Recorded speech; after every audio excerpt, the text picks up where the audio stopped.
Kita langsung ke informasi pertama, Saudara. Banjir bandang menerjang 4 desa di Luwu, Sulawesi Selatan. Ratusan rumah terendam banjir. Astagfirullahaladzim, ya Allah.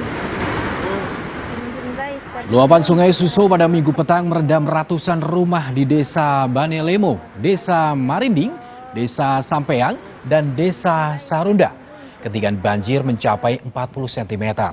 Selain merendam permukiman warga, banjir juga merendam jalan Trans Sulawesi.